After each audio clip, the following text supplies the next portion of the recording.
Assalamualaikum warahmatullahi wabarakatuh. Perkenalkan, saya Karenisa dari kelas 1B semester 5, alih jenjang Fakultas Ilmu Keperawatan UNPI Manado. Pada kesempatan kali ini, saya akan membahas tentang BHD pada orang dewasa dengan kasus near drowning di tempat kejadian.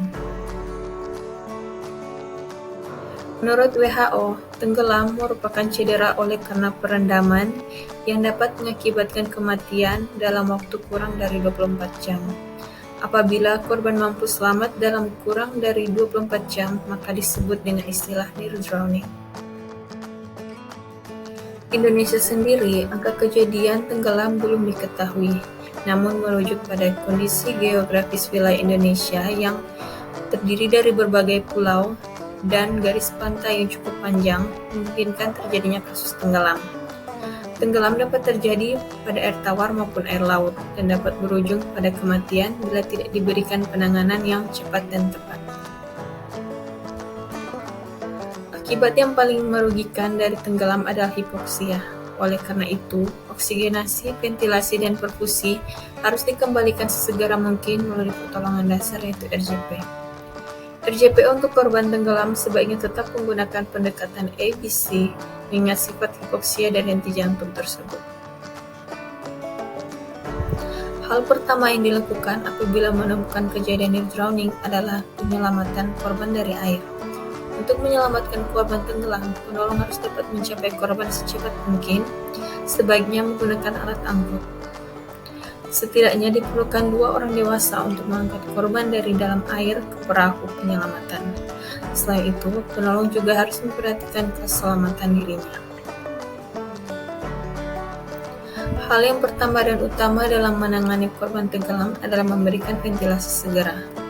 Ventilasi mulut ke hidung dapat digunakan sebagai alternatif ventilasi mulut ke mulut jika penyelamat mengalami kesulitan dalam mencubit hidung korban menyangga kepala korban dan membuka jalan napas di dalam air. Manajemen jalan napas dan pernafasan serupa dengan yang direkomendasikan untuk berbagai korban henti jantung. Sebagian korban tidak mengaspirasi air karena terjadi spasme laring atau mereka menahan napas. Bahkan jika terjadi aspirasi cairan, tidak perlu dilakukan pembersihan jalan napas, oleh karena pada sebagian korban hanya mengaspirasi cairan dalam jumlah sedikit dan dapat diserap dengan cepat ke sirkulasi sentral, sehingga hal ini tidak menjadi obstruksi di trakea. Tindakan pengeluaran cairan dari saluran pernafasan selain suction tidak perlu dan berpotensi membahayakan korban, sehingga tindakan tersebut tidak direkomendasikan. Segera setelah korban yang tidak responsif dikeluarkan dari air, penolong sebaiknya membuka jalan napas, mengecek pernapasan, dan jika korban tidak bernapas, berikan 2 kali napas bantuan yang membuat dada terangkat.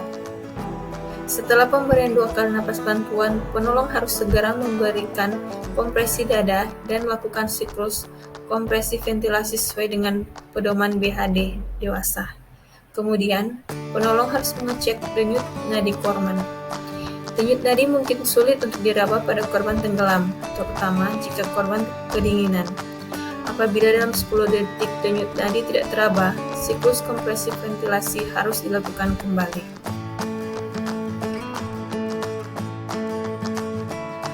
Apabila penolong hanya sendiri, setidaknya memberikan 5 siklus sebelum meninggalkan korban untuk menghubungi nomor darurat untuk mendapat pertolongan lebih lanjut. Apabila penolong yang terlatih, yang sebaiknya memberikan kompresi dada di air. Ketika korban sudah dikeluarkan dari air, jika ia tidak merespon dan tidak bernapas, setelah 2 kali nafas bantuan, penolong harus memasang AED jika tersedia dan melakukan defibrillasi jika shockable rhythm teridentifikasi. Hanya perlu mengeringkan daerah dada sebelum memasang bantalan defibrillasi dan menggunakan AED. Korban mungkin akan muntah saat penolong melakukan kompresi dada atau bantuan nafas. Sesuai dengan penelitian selama 10 tahun di Australia, 2/3 dari korban yang mendapatkan nafas bantuan dari 86% dari korban yang memerlukan kompresi ventilasi muntah. Jika hal ini terjadi, miringkan korban ke samping dan bersihkan muntahan menggunakan jari, pakaian, atau penyedot suction. Jika terdapat kecurigaan cedera spinal cord, korban sebaiknya digulingkan di mana kepala, leher, dan badan digerakkan bersamaan untuk melindungi saraf tulang leher.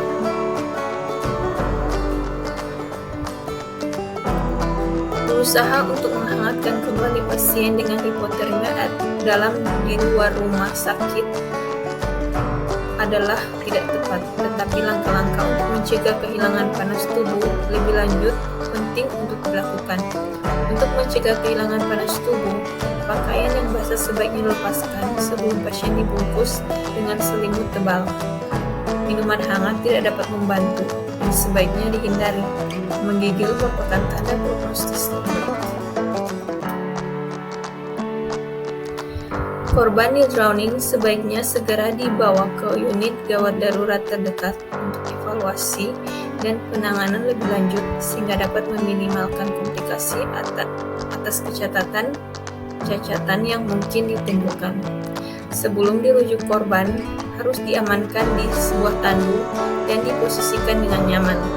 Korban dengan fraktur, cedera kepala, atau tulang belakang sebaiknya diletakkan di papan dengan penyangga tulang belakang. Evaluasi terhadap kesadaran dan tanda-tanda vital dilakukan secara berkala selama perjalanan. Sebuah penelitian di Afrika Selatan yang dilakukan selama 17 tahun mengenai tingkat keberhasilan RJP yang dilakukan oleh South Africa Life Savers menyatakan bahwa 53% dari keseluruhan RJP di tempat kejadian terhadap kejadian near drowning yang dilakukan menunjukkan keberhasilan.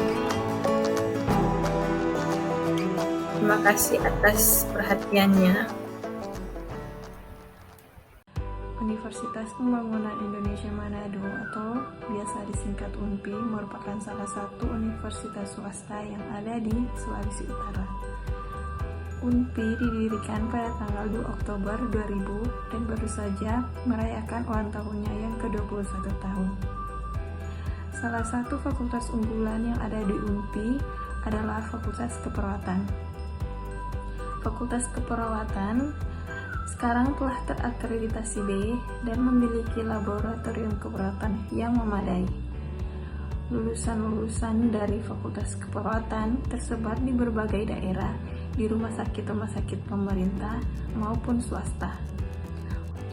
Dengan tingginya angka permintaan tenaga kesehatan, khususnya perawat, di rumah sakit pada saat pandemi seperti ini, tentulah UNPI merupakan pilihan yang tepat.